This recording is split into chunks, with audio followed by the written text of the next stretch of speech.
The Universal Circus.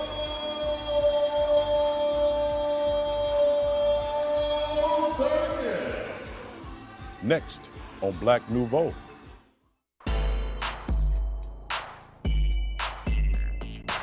Hi, I'm Milton Dockery.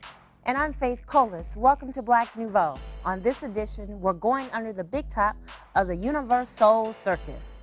We'll meet and hear from one of Milwaukee's best poets, Spitfire. We'll also examine the H1N1 virus and what you need to know to protect yourself this coming winter. But we begin this week continuing our conversation with former heavyweight champion George Foreman. We spoke with him at the 4th Annual Fatherhood Summit, sponsored by the Milwaukee Fatherhood Initiative. Last thing I can tell you about my dad, who's passed on now, he was my friend. George Foreman stressed the importance of fatherhood at the 4th Annual Summit. He also talked about his boxing career and the rumble in the jungle with Muhammad Ali. So anyway, the fight was made. I'm in the ring with him, and I go out and I beat him up. He hit me with a couple, but it was like shoe fly. Don't bother me. I beat him up the second round. He hit me with a few more, but like shoe fly, I said, don't bother me. I'm certain I was gonna knock him out. And I mean, I beat on this guy, and finally about the 7th round, I hit him in the side. Boom, and he fell on me. I said, now he's gonna quit all that talking. He fell on me and said, that all you got, George?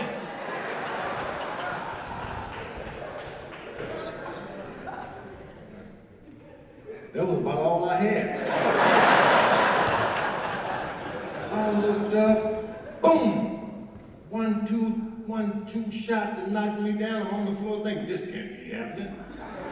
I hit the floor trying to break the spot, and the referee counted 1. In just a moment, 2. I said, hold on now. 3. I said, wait. By the time I jumped up, I lost that coveted heavyweight championship of the world I loved so much. And not to make it worse, he's over there, didn't I tell you? He talked about becoming champion again at the age of 45. Didn't have any money. My wife was pregnant. Until I was broke, I can't afford to fight anymore. I mean, I can't afford all these children. She said, oh yes you can, you better get something.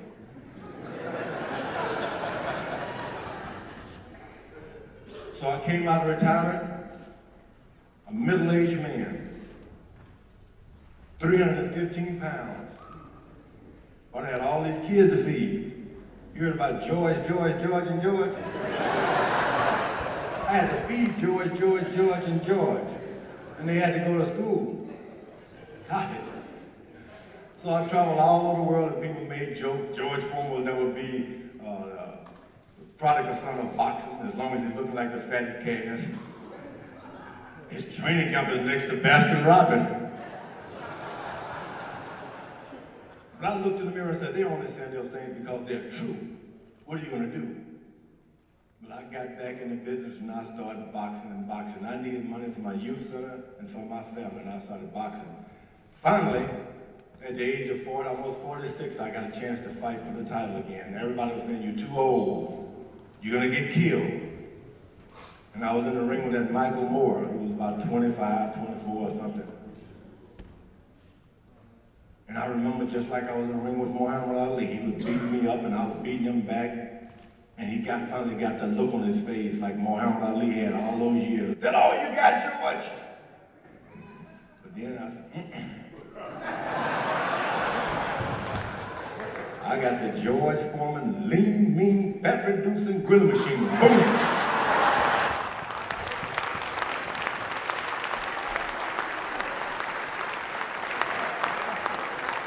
When we knocked him out, I became the oldest man ever to be heavyweight champion of the world.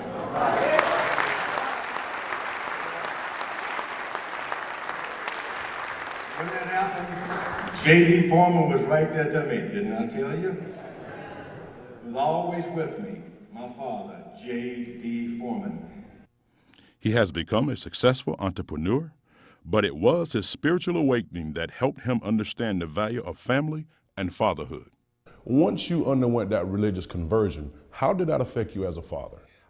When I met up and had some, I didn't even know there was a God in existence. I didn't believe in religion at all. But I had a death experience where I was dead and alive in a split second. I screamed, Jesus Christ is coming alive in me. Clarify that a little more, Mr. Foreman. I'm in right before a boxing match. After a boxing match, I lost by decision, went back to the dressing room to cool off. And as I did, thoughts came into my mind. I realized I was about to die in a dressing room because I couldn't cool off. And I heard a voice said, you believe in God, why are you scared to die? I played like I believe in God. I even told people I was praying, but I didn't believe in such. But at that moment, I started trying to make a deal because I knew I was about to die. I said, I still am George Foreman. I can box and give money to charity because I was rich. I heard a voice from within me say, I don't want your money, I want you. That changed my life. Then I was dead and alive again in this dark place over my head, under my feet, nothing but horror and sadness. If you multiply every sad thought that ever came to your mind, you wouldn't come close to what I did. I got mad. I said, I don't care if this is death. I still believe there's a God. I just didn't believe in religion. I got a second chance. I was snatched from this death, back alive in the dressing room, blood flowing through my veins. And as they laid me on the table, I screamed for the first time, Jesus Christ is coming alive in me, because I saw blood on my hand and forehead, and I hadn't been cut from the boxing match. 10 years, I became an evangelist. People started calling me brother.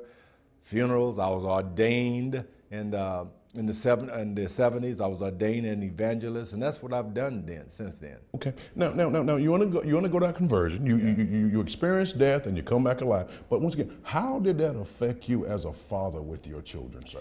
You know, when you're about to die, I looked behind me and I saw everything I'd ever worked for crumble like ashes.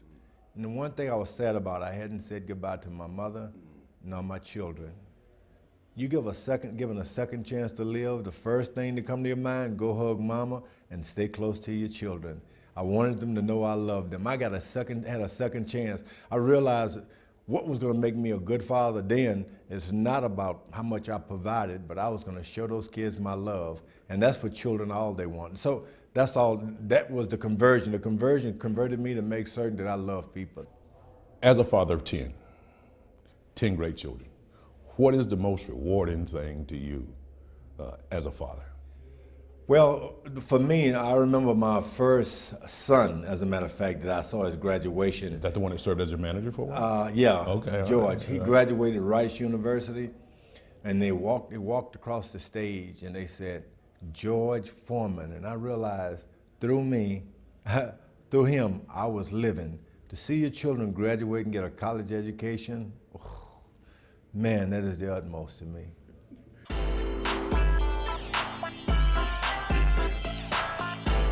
Originally called the swine flu, the H1N1 virus is a new strain of influenza virus responsible for almost 5,000 deaths worldwide and over 900 deaths here in the United States. Joseph Kellum is the project assistant for the faith-based African American Health Network. Welcome to Black Nouveau. Thank you for having me. Joseph, how deadly is the H1N1 virus and what are its symptoms? Seasonal influenza is responsible for about 36,000 deaths per year. Public health officials are estimating that there will be about 90,000 deaths this fall season as a result of H1N1. So that'll give you some type of feel for how deadly it is. What are the symptoms of H1? Everything including the typical symptoms that you see with seasonal, except for there's worse cases of diarrhea, there's inability to hold down fluids. So if you're having difficulty drinking, difficulty holding down fluids, loss of appetite, high fever, almost the same things that you would see with typical flu, but just a little bit more severe. Should I be going to emergency if I have these kinds of symptoms that would signal to me I have H1N1? Yes and no. If you are experiencing symptoms, the first thing you should do is call your physician or call whatever health clinic that you would attempt to go to let them know that you are experiencing symptoms, so that if you do take it upon yourself to go in, they know that you're coming in so they can protect you from people who may be more sick than you are, or so that they can protect themselves and people who are there. But there's no need to rush out to any clinic or emergency room every time you're experiencing symptoms. It's ongoing symptoms that should be a cause for concern. If after an extended period of time and whatever normal procedures that you would take for a fever, if it's not reducing, then you should attempt to contact the clinic or the physician. How do you catch H1N1? The same way you would catch any other airborne, and that's what the H1N1 virus is. It's a communicable disease through airborne pathogens. Close contact with other humans, breathing in small droplets of air that contains the virus, that would be the primary way to catch it. Normally, you talked earlier about a temperature. The normal run for, the regular flu might be, 48 hours where you have a high temperature. So you're saying if it's 3 days or 4 days, you should be really concerned that maybe you don't have a regular flu. You have H1N1. Yes, and combine that fever with other types of symptoms as well. So if you have a fever plus diarrhea plus the inability to hold down fluids, then yes, there is a cause for concern. Is there an immunization for H1N1? There is a vaccine that, in fact, has been delivered to Wisconsin last week. They've began inoculating healthcare officials and firefighters, as they are first responders. They want to maintain the health status of those people who are going to protect us when it does spread into an outbreak. So there are healthcare officials and workers being vaccinated right now. We're expecting that about the end of this month and the beginning of next month, they'll start distributing the vaccine to the general population. What are the misconceptions of H1N1? The main misconception is that you can catch it from eating pork. That tends to be the main reason why people are straying away from eating pork now that when the virus initially broke out in the spring, people were hysterical about pork because we were calling the virus swine flu. So you've noticed that there's been a change in the language from swine flu to H1N1 virus. But the most common misconception is that you can catch it from eating pork, and that's just not true. Tell us a little bit about the services that the African American Health Network provides. We're not a direct service provider. We are an indirect service provider. What we do is network with primarily faith-based organizations such as churches and other community-based organizations to help ourselves. For one, education is very important to know what is going on in the local community so that we can respond appropriately. Once we know where the mass clinics are going to be, there will be 3 mass clinics that will be offering vaccinations at local public high schools. Then we can mobilize ourselves to get to those clinics when they become available for us to do. There are other things that we can do, like holding hygiene workshops that is essential and could reduce the spread of H1N1. Distributing hand sanitizers. I'm sure you've seen an increase in the amount of hand sanitizer that's being bought and sold. So we distribute that, and primarily education. Where can people get more information? They can get that information from the Black Health Coalition of Wisconsin by calling me at 933-0064. Thank you for joining us. Thank you for having me.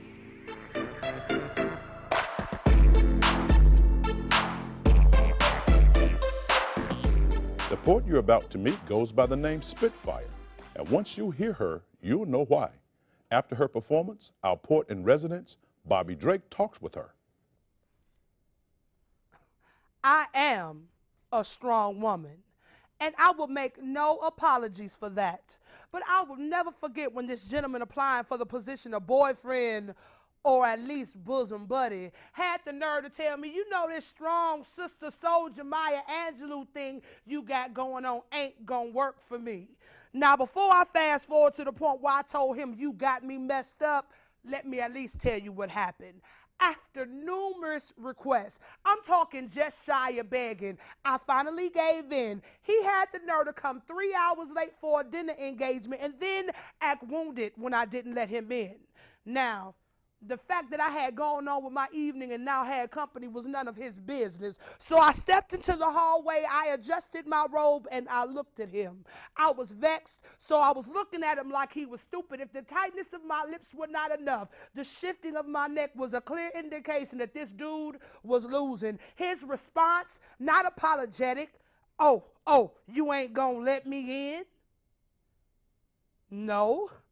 By my calculations, you had 180 minutes, over 180 chances to make the situation we are right now experiencing non-existent. As a woman, I expect to be treated at least as good as your employer, and I'm not asking for documentations on your whereabouts, because to be honest, I don't care that tough, but I am asking for consideration. I'd like to know, and I'd like you to know, that I've done enough wasting of the time that is mine and precious. Now he agitated, rocking back and forth, making noises like a freestyler stalling. Now he got a case of the rapper hands, man, and that's when he said it. You know, this strong sister soldier Maya Angelou thing you got going on ain't gonna work for me. Excuse me? By his tone, he let me know he meant this as a disrespect. Wait. Let me compute this. Thank you. Thank you. That's probably the best compliment I have gotten all week. No, maybe even ever. Just the fact that your mind categorized me with that caliber of life-changing, award-winning women is flattering. Lets me know that I'm headed in the right direction. No, I don't feel bad that I'm not considered a jump down or a bobblehead. It's like attention to a soldier. No hesitation. I step up and claim that badge of honor, strong woman, because I've earned it. I got the tears and the smeared ink on diary pages to record it. My heart's got the scars to prove it. By the time I zipped up my gown and put on my cap at high school graduation, I was ranks above private. Baby, I've been through it. All types of assaults and tragic losses. That's why every day to the Lord I'm rejoicing, because I never would have made it. Yeah, I'm that kind of strong. Let me tell you something. I am a single mother with very little aid or assistance. Rent, I pay it. I take out my own garbage. If something goes bump in the night, I'm the one that gets up for investigation, knowing that my life is on the line. But for my son, that's fine, because if it's a problem, I'm going to be a big part of the solution. Your statement lets me know that you ain't got the wingspan for covering me. Baby, I'm an ego, and I don't think you fly like me. And I was glad he was stunned and didn't say nothing, because he was about to bring the Miss Sophia right up out of me. Fine with me. And by the way, I'm good. I am good with you not calling me. Matter of fact, you don't even have to trouble yourself with speaking the next time our paths meet. You can trust the temperature of my shoulders will be frost. Boo-boo, you can do like my weight and get lost. I'm army strong and I ain't never gone. So if you ever think you can make me feel bad about who I am, after how hard I have worked and how far I have come, then you got me messed up. Spitfire, strong woman. Tell me about that piece. What inspired you to write that? That's actually from a true story. A gentleman really told me that this strong sister thing wasn't gonna work for him. And I was amazed that he said it, but after I really computed it, it was a compliment. Right, the comparison to Maya Angelou and all of these Absolutely. sister soldier types. And how did you, now, I mean, I know what you said in the poem, right? But I also know that we can't fit everything that we actually said in the poem. So are there some things that you actually wanted to say that you didn't get a chance, maybe didn't make it into the editing process? Well, it is not PBS friendly. What I want to say, and my mother's probably watching, so I don't want her to be upset with her baby. I understand. But I definitely let him know that, you know, you don't have to call me anymore, and I'm cool with that. Right. And I found it very disrespectful. I should not have to feel bad that I'm strong. I shouldn't have to feel slighted because I am independent. Not that, you know, I want my husband to be the head of the household and all that good stuff, but until he comes, I have to do what I have to do. Exactly, Yeah, exactly.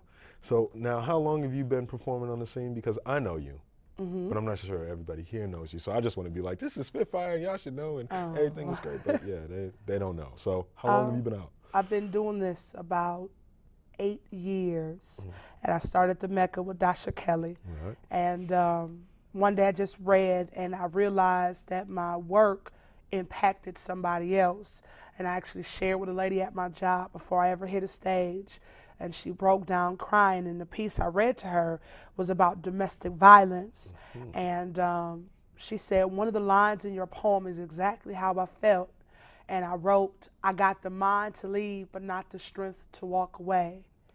And that was like one of the moments when I realized maybe this isn't just for me. Maybe I should be sharing this with somebody else to make a difference. And that's what I like to do now.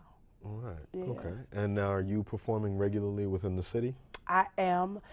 Every third Sunday I'm at Nostalgia 2, and we do a comedy show with Ashe Entertainment, Rip the Mic. I am doing a set at 311, a poetry open mic set at 311 on Saturday evening, so you can come out, have dinner. What time? We're going to start about 7. We'll have a dinner at time, and then the show roll by 8. So in case you want to still go out and do other things, you can, or get home early for church, you can. So just want to make some good entertainment. I'm working on a project now, Nightlight Entertainment, where I believe you can get quality entertainment at night, you know, with good positive messages throughout. And if someone wanted to get in contact with you, how would they go about doing that? They can reach me by phone at 414-852-3473. That's 852-FIRE, just for the record. And you can hit me up on Facebook, actually, which is what everybody's doing these days. I am Miss.Spitfire at Miss Spitfire Shine, excuse me, at Facebook or on Facebook. All right, excellent. Well, thank you for coming through. I appreciate it. Hey, thanks for having me. I love you. Love you too. When I say big top, you say circus, big top.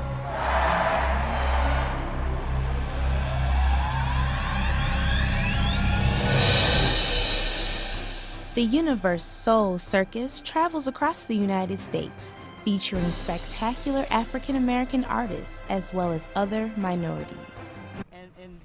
The idea of a black circus dates back to the late 19th century, when Milwaukeean Ephraim Williams became the first African-American circus owner in the United States.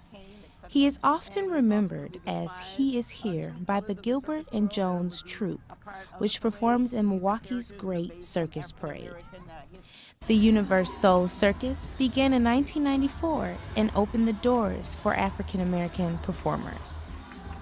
But right now, I want you all to meet the entire cast of the Universe Soul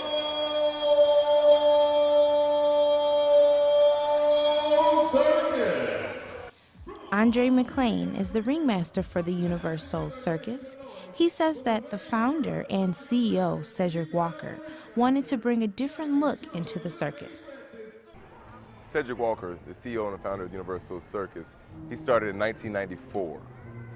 And knowing that there are African-American performers and acrobats and stuff like that, and going to see other shows and not seeing too many of them, that's what made him decide to start this.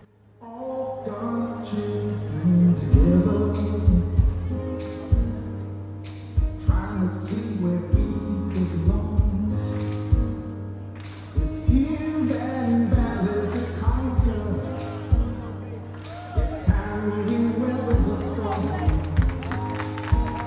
Everybody's looking for something they can hold on to.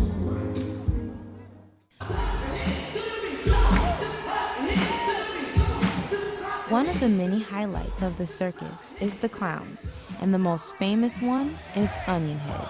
This is my heart, this is my passion. Because when I heard about this, my mom had died in '94. I left New York and I came home to take care of my dad, who was 94 at the time.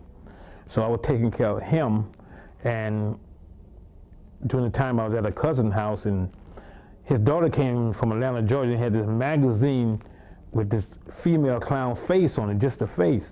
And I read the magazine, it was all about Universal Soul, and there I put in my mind, I must join this circus. I'm going to join this circus. I called them up. They told me to send in any type of clipping I had. I did that, sent in videotape. I sent in newspaper clipping, which only had one at a time.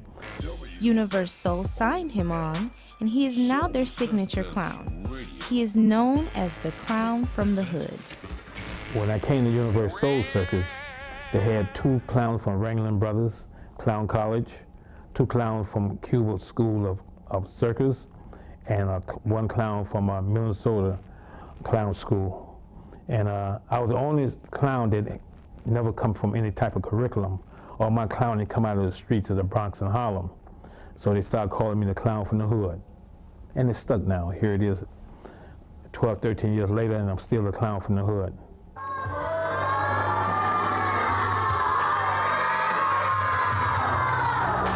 He's not your average clown.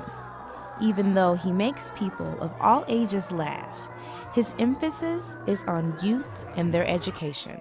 One of the most important things you will ever have in life is education, to learn, to go to school. Even to be a clown, you must know math. You must know how to read, to write. To educate yourself is the most important factor that will ever happen in your life. Now I'm going to tell you my poem. The name of my poem is Equipment. Listen closely and try your best to understand. Figure it out for yourself. Do not be sad. You were born with all that the greatest of men have had. 2 arms, 2 hands, 2 legs, 2 eyes, and a brain to use if you would be wise. And that message translates into everything the Universal Circus does. We try to reach to everybody. This year, the theme of our show is The World in One Ring. So we've got performers from over 11 different countries. So not just African Americans, we're trying to reach out to all. We're trying to reach global. That's the goal. And just showing people, kids as well as adults, that you too can still make your dreams come true. You can do anything you want to do, as long as you try and work at it. And that wraps up this edition of Black Nouveau. Remember, in the coming weeks, do something to expand your world. Good night. Good night.